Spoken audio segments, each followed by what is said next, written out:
All right, let's talk about something I'm pretty sure every single one of us has felt, but we just don't really have a name for it.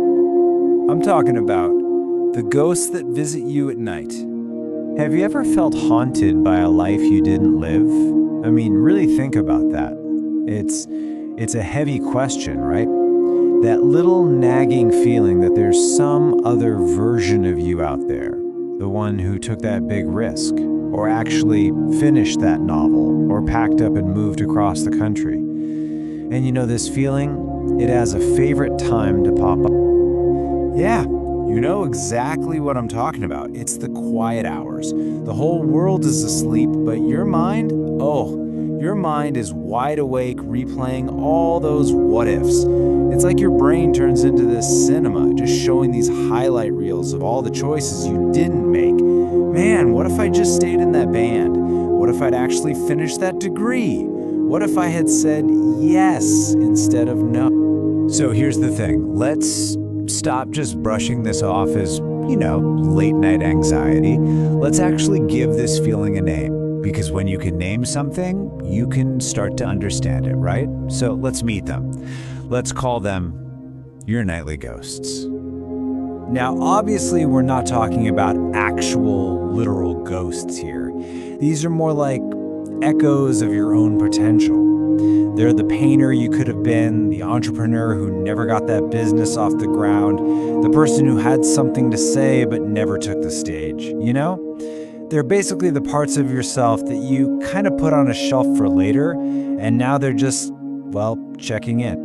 And this is where we can do a total reframe on this whole thing. On the one hand, what does it feel like? It feels like anxiety, right? Regret, maybe even failure. It feels like you're being haunted.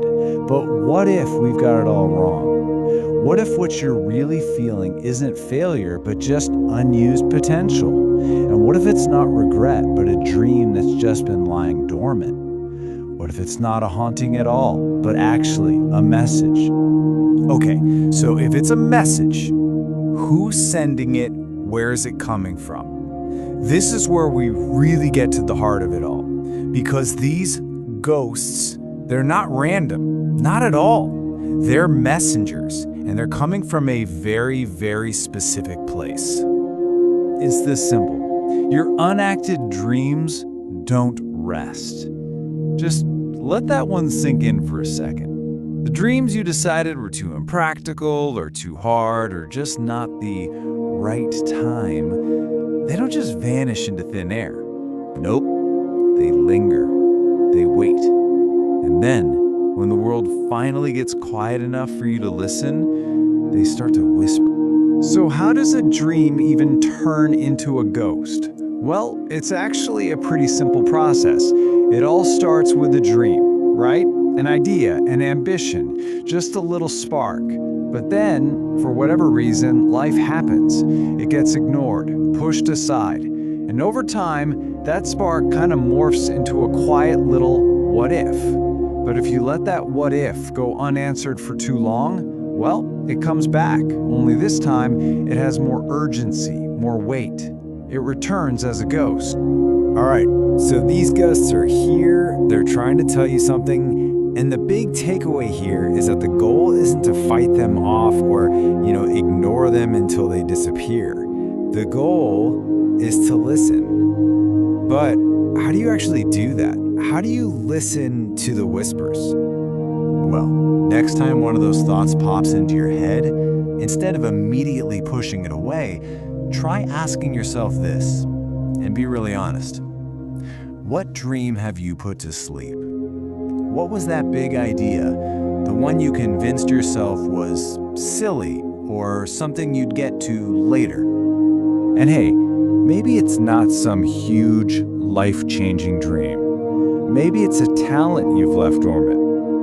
That guitar that's just sitting in the corner collecting dust? Or that knack you have for telling amazing stories, but you haven't used it in years. Or maybe it's just that you're really good at making people laugh, but you've kind of kept it bottled up. What part of you have you neglected? And this is probably the most important question of all.